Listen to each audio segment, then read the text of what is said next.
Tales of a Fourth Grade Nothing. My friends, we are almost at the very end of our story.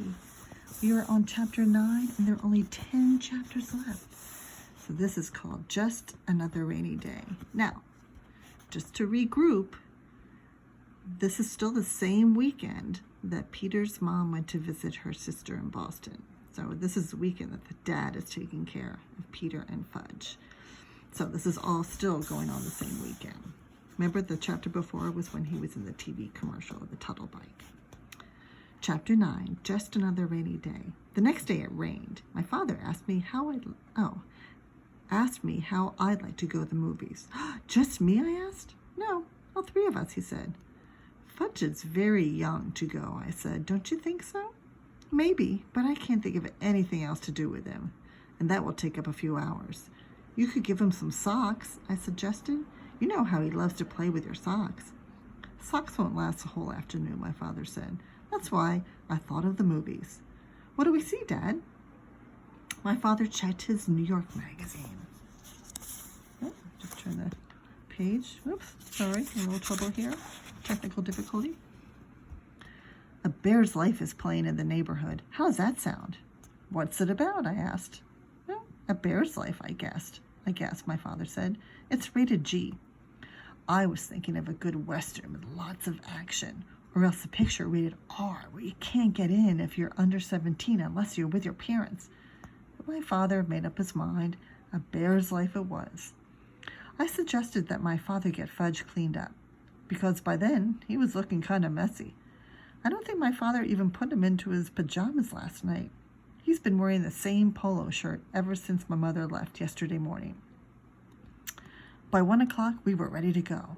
All three of us wore our raincoats and rubbers, and my father took his big black umbrella.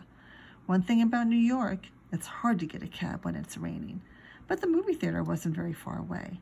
My father said the walk would do us all good. There were a lot of puddles. It was really pouring.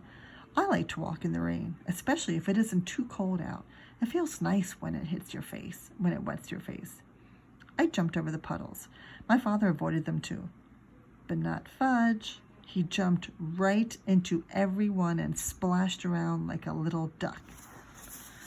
By the time we got to the movie theater, the bottoms of his pants were soaked. My father took him into the men's room. He stuffed a bunch of paper towels up each pant leg so Fudge wouldn't have to sit around wet. At first, Fudge complained, but when my father bought him a big box of popcorn, he forgot all about his stuffed pants. Right after we got settled in our seats, a big boy sat down in front of Fudge, so he had to change seats with my father. Now he was on the aisle. I was in the middle, and my father was on my other side. When the lights dimmed, Fudge said, "Ooh, dark." I told him, "Be quiet. You can't talk in the movies." "Okay, Peter," he said. That's when he started throwing his popcorn. At first I didn't notice, but I wondered why the people in front of us were turning around every second. Then I heard Fudge whisper, "Pow, pow, pow, pow," and I saw him throw a handful of popcorn. I poked my father. "He's throwing his popcorn," I whispered. My father reached across me and tapped Fudge on his leg. "If you throw one more piece, I'm going to take it away from you." "No throw," Fudge said very loud. "Shh," the people in front of us said. "Shh," Fudge said back to them. Oh my gosh. What a mess.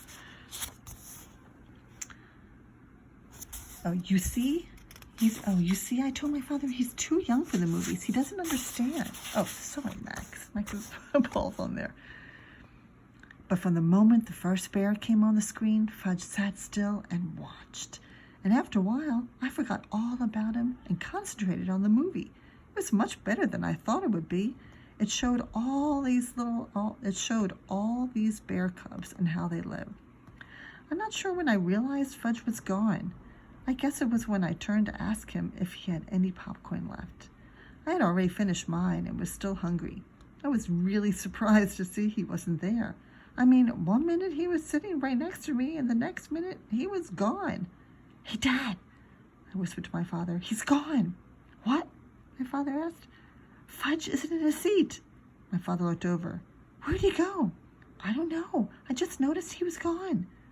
Let me out, Peter. I'll find him. Should I come too? I asked. No, you can sit here and watch the rest of the picture. He's probably wandered around by the candy counter. I stood up to let my father out. I wonder what my mother would think if she knew Fudge was lost in the movies. A few minutes later, the picture stopped. Uh-oh. Stopped in the middle of the screen. The soundtrack trailed off like a broken record. All the lights came on. The attendants let out a groan. Oh, some kids called out, boo, boo. Then my father and 2 ushers and a man in a suit came over to me. He was sitting right here, my father told them, pointing to the empty seat on the aisle. Well, the man in the suit said, we've checked the restrooms and the office. He's not behind the candy counter. We'll have to search the theater. He cupped his hands around his mouth and shouted, Ladies and gentlemen, may I have your attention, please? We'll continue with our film in 1 moment, but first, we have to find a 3-year-old boy answering to the name of Fudge. Some people laughed when the man said his name. I guess Fudge does sound funny if you're not used to it. I thought, maybe he's been kidnapped. Oh, would my mother be mad? That crazy kid, you can't even take him to the movies. Then I thought, who'd want to kidnap him anyway? What should I do, Dad? I said. Why don't you walk up and down the aisle and call him, Peter? Okay, I said. Here, Fudge, I called, starting down my aisle. I sounded like I was calling a dog. Come on out, Fudge. When I got down to the first row and called, Here, Fudge, he popped out of me. He scared me so bad I yelled, Whoa! Hi, Peter, he said. Hey, I found him, I called. I found him. Here he is. Then I turned to my brother. You dope. What are you doing way down here? And why are you sitting on the floor? Wanted to touch the bears, Fudge said, but bears are all gone. He spread out his arms and said, all gone again. My father and the ushers and the man in the suit ran to us. Fudge, my father said, scooping him up. Are you all right? He wanted to pet the bears, I said. Can you beat that? Well, I guess we can continue the picture now, the man in the suit said. He cupped his hands around his mouth again. Thank you, ladies and gentlemen. Our young man has been found safe and sound. Now we will return to the conclusion of A Bear's Life. My father carried Fudge back to our seats. He held him on his lap for the rest of the show. I guess he wasn't taking any more chances. Later, when we got home, my father explained to Fudge that movies are like TV. It's just a picture. There's nothing to touch. Fudge listened, but I don't know whether he believed my father. I had the feeling he still thought those bears were in the theater somewhere. I made up my mind that I would never take my little brother to the movies. Never. At least not until he was 9 or 10. My father said he was going to cook us something special for dinner to celebrate finding Fudge at the movies. I thought it was really strange, because as far as I know, my father can't cook anything. He doesn't even know where my mother keeps the peanut butter, the dishes, or the pots and pans. Lucky for him, I was there to show him. What are you going to cook, Dad? A super-duper omelet, he said. Omelet? I'm not sure. Me and Fudge like omelets. Oh, you'll like this one, my father said, humming as he gathered his ingredients together. Give me a big frying pan, Peter. Oh, okay, I said. I gave it to him. He melted some butter in it. What's going in this super-duper omelet, I asked, while Fudge sat on the floor banging two pot covers together. Well, the eggs, of course, my father said. Omelets are made of eggs. And what else, I asked. Oh, I think I'll make a mushroom omelet. Ugh. Eggs and mushrooms, I said. Yes, you'll love it. I'm not so sure. Oh, you'll see, Peter, my father said. I set up the table my father cooked. I even put Fudge in his booster chair. When the omelet was done, my father brought it to the table. Brought it to us. He was still humming. That's some big omelet, I said when I saw it. It filled up the whole entire frying pan. How many eggs did you use? About a dozen, my father said. Mom only cooks one at a time, I told him. When you taste this, you'll know why I use them all. Whoops, sorry, Max. You mean it's that good, I asked. Go on, my father said as he served me. Taste it. I took a bite. It was awful, the worst thing I ever ate in my life. But my father was standing there, grinning at me. I didn't want to hurt his feelings. Well, he said. Oh, it's nice, I told him, swallowing a chunk whole. I washed it down with a glass of milk. You see, your mother ought to experiment more. Then you'd learn to eat a lot of different things. I don't think Mom ever made me a mushroom omelet, I said. My father put some on Fudge's plate. Then he served himself. Fudge shoved a lot in his mouth at once. I waited, figuring he'd choke on it. Instead, he said, "Ooh, good." My father beamed. Fudge wasn't smart enough to fool my father, so he must have really liked it. But a kid that can eat flowers and swallow teeth wouldn't know much about omelets anyway. Then my father sat down and tasted his super-duper concoction. He not only choked on it, he spit it out. Oh no, he said, this is awful. Something went wrong. Maybe the eggs are rotten. Mom just bought them on Thursday, I said.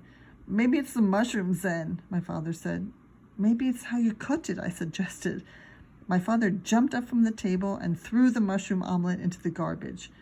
Fudge started to cry. Want more? More. No, my father told him, it wasn't any good. Fudge screamed, eat it or wear it! Eat it or wear it! He flung his spoon across the room. It hit my mother's favorite plant. The dirt spilled all over the kitchen floor. Now you stop that, my father yelled at Fudge. Oh my gosh, sounds so chaotic. I'm going to make us nice peanut butter sandwiches. Then you're going to have a bath. Your mommy's coming home tomorrow, and we're going to show her how well Daddy managed all by himself. Peter, where's your mother hide the peanut butter? That cracks me up. After supper, my father bathed Fudge. The only thing he decided not to do were the dishes. He stacked them in the sink and left them for my mother. On Sunday afternoon, we drove out to the airport to meet my mother's plane. On the way there, my father said, wouldn't it be fun if we kept all the things we did over the weekend a secret, just between the three of us, kind of like a man's secret. I agreed not to say a word, and my mother was so glad to see us that she didn't even mention the dirty dishes in the sink. 6 weeks later, we were watching TV one night when the new Tuttle Bite commercial came on. That's me, Fudge said. My mother looked up from her book she was reading. Oh, he does look like you, Fudge, but that's not really you. Oh, yes, Fudge said, that's me. Me. My mother squinted and looked harder. You know, Warren, she told my father, he really does look like Fudge. Then she laughed. Imagine another little boy like Fudge. It's Fudge, all right, I said. It's Fudge, all right, my brother repeated. We didn't tell you, dear, my father said. We thought you'd like to be surprised, but that is Fudge. What? My mother said. She couldn't believe it. You see, Mom, I began. Remember that weekend you went to visit Aunt Linda? Then I stopped and thought about all the things my mother didn't know, like the puddles Fudge splashed in, and the paper towels in his pants, and how he wanted to touch the bears, and the mushroom omelet, and Mr. Vincent and his big cigar, and Janet and her goldfish crackers. And I looked at my father, and I started to laugh. So did he. Oh my gosh, that's hysterical.